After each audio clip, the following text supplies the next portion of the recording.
The moment the children stepped into Rainbow Village, relief flooded through them. They had finally escaped their parents. Their breath came in heavy gasps, their small black wings drooping from exhaustion. The shimmering hues of the land gave them a false sense of peace.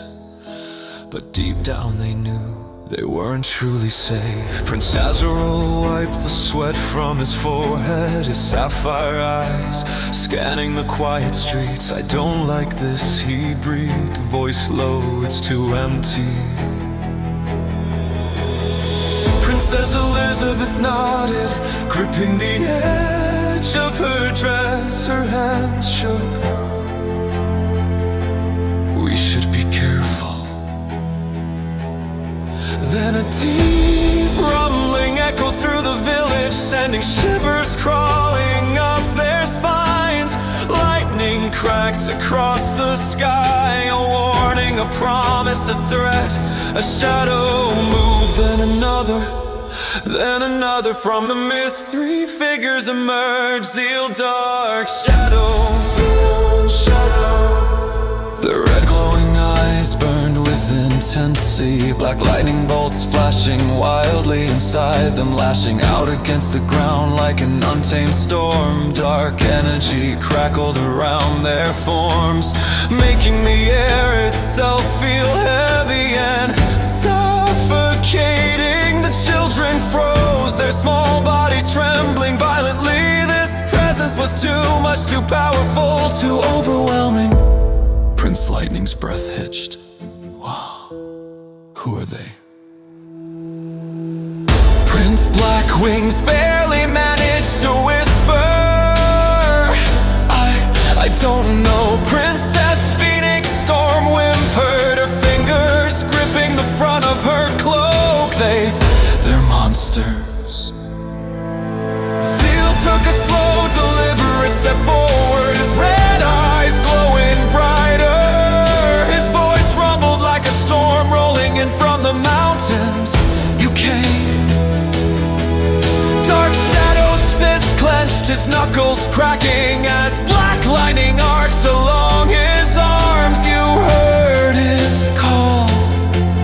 Moon Shadow tilted her head slightly, her glowing red eyes locked onto the children. And now the real test begins. The air pulsed, the ground seemed to tilt, their hearts hammered like trapper's.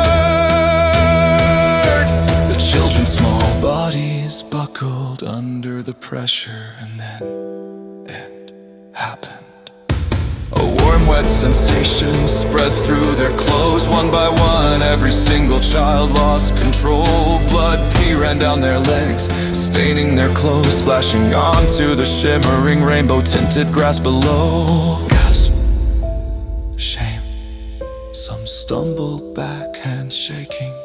Others clutched their cloaks around their legs, mortified. Prince Azrael squeezed his eyes shut, face burning. No, not in front of them. Princess Elizabeth's lower lip trembled, her legs shaking so hard she nearly fell. She couldn't stop it, none of them could. Prince Darkwing stammered, we didn't mean to. Zeal narrowed his glowing red eyes, and yet you did. Moon Shadow stepped forward, power crackling like a storm. You are weak. Dark Shadow's voice cut like a blade, and weak vampires do not survive. The children were paralyzed in fear, drenched in their own blood pee, too terrified to run, too ashamed to speak. Zeal exhaled sharply, pathetic. He lifted his hand. Black lightning cracked across his fingers. The children flinched, clutching onto one another. Silent cries filling the air. Zeal opened his mouth to speak again. Enough! The world itself shook. The air split open, sound became thunder. You dare terrify my children, you dare make them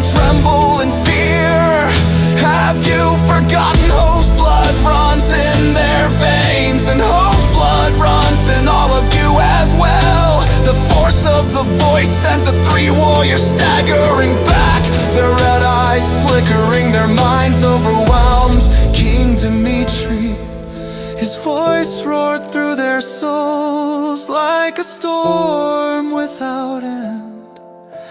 Zeal dropped to one knee, black lightning sputtering. Dark shadows, body shook, moon shadow clutched her chest, barely breathing. The lightning around them died. You are my protection, not their tormentors. The children stared, shock breaking through their fear. Prince Azrael whispered, who was that? Princess Phoenix storm breathed, Father Zeal clenched his fist, jaw tight, then bowed. Dark shadow and moon shadow follow, lowering themselves fully in submission. Forgive us, my king, Zeal murmured, voice strained. We forgot our place. Silence, cold, heavy, and Dimitri's presence eased, but his last words echoed like thunder. See that you do not forget again. The children let out the breaths they'd been holding. Zeal slowly rose, his red eyes dimmed, but still fierce. He looked at the children, expression unreadable. Come, no anger, no softness, only command. The children hesitating, still trembling, but this time they stepped forward, because now they knew their father was watching, always.